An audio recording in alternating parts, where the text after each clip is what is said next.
A shop in North London which aims to sell quintessentially British products, probably like the Daily Politics mug, I think it's made in China, have been accused of racism. The shop opened a couple of weeks ago, and since then the owners say dozens of members of the public have gone in and accused him and his staff of being racist. The shop is called Really British and is in Muswell Hill in North London. It sells British-themed memorabilia and trinkets, see some of them there, and its stated aim is to celebrate British culture. But many people have felt that in light of the recent EU referendum, the shop's all-British theme is divisive and even offensive. After the flurry of complaints, some members of staff have even felt that they had to quit. But as well as negative comments, the owner says he's received hundreds of messages of support from around the world. Joining me now is the owner of Really British, Chris Oswald, and you've brought a number of your products there.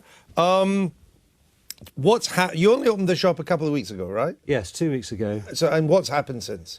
Well, first day was very good, lots of people coming in, lots of interest, and then gradually we're having people coming in saying it's racist and saying that the name Really British is offensive and we shouldn't have a shop. What sort of called people that. are saying that to you?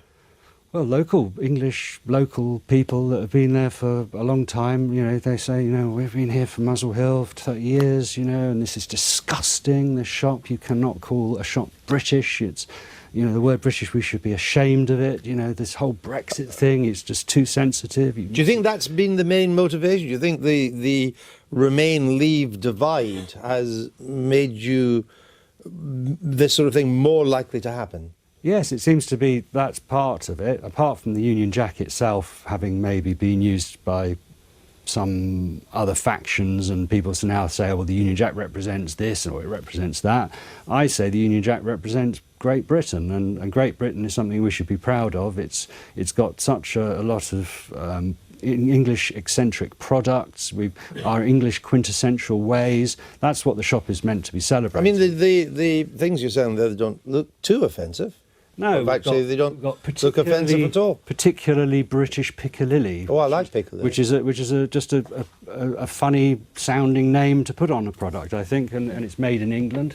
How bad has it really been? I mean, how It has been bad. On Really? Last Friday, I just thought we were going to have to close down. I had 4 people came in and actually completely lost it, and one. Well, they get angry, do they? Yeah. One woman Intimidating? was throwing products around the shop, Really? saying, "Look at this! It's disgusting. You've turned Muswell Hill into a sewer." Did you call the police?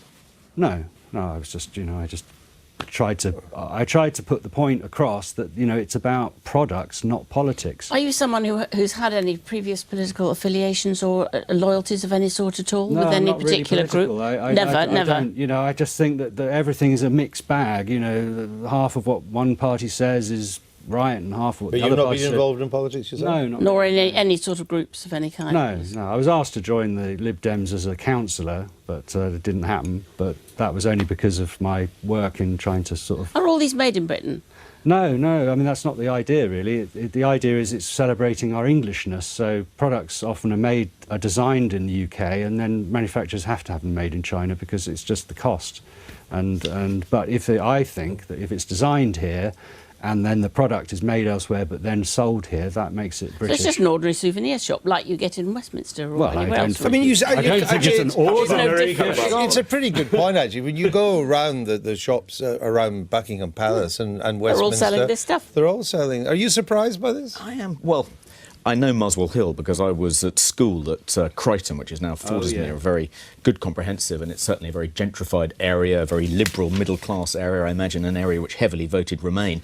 I think it's symptomatic of those on the Remain side in the EU referendum believing in their own caricature of those on the Leave side. So anyone who cares about sovereignty, anyone who claims to be patriotic, in their eyes is a bit suspect, must be, beneath the surface, a little bit racist and xenophobic. I don't think that's true, and I worry a bit about Dan's campaign, that he somehow interprets the Brexit victory and slots it alongside the Trump victory and thinks it's part of a kind of the rise of extremism and xenophobia, when I don't think think it is. I think Well, most apart people from who all voted the for appalling Brexit... physical attacks on people Well, and the I do- intimidations on foreigners. That's certainly appalling, but I do it think... certainly unleashed something. But if you look at the actual statistics, it's sort of the rise of 50% is something like, a rise from 42 attacks to, 63. It's not actually... it's often exaggerated and portrayed as an appalling One crime death. wave. That's the problem, though, is that what we've got is English products are now mixed in with politics. And now people are actually saying, we are going to boycott your shop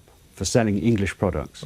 We don't think it's right. One man said, I'm glad you've opened a shop that's celebrating Britishness, but I do think you should sell Jamaican things because Jamaicans are part of Britain. And I said, well, no, I think anyone who lives in the UK is part of Britain, and what we're celebrating is stuff.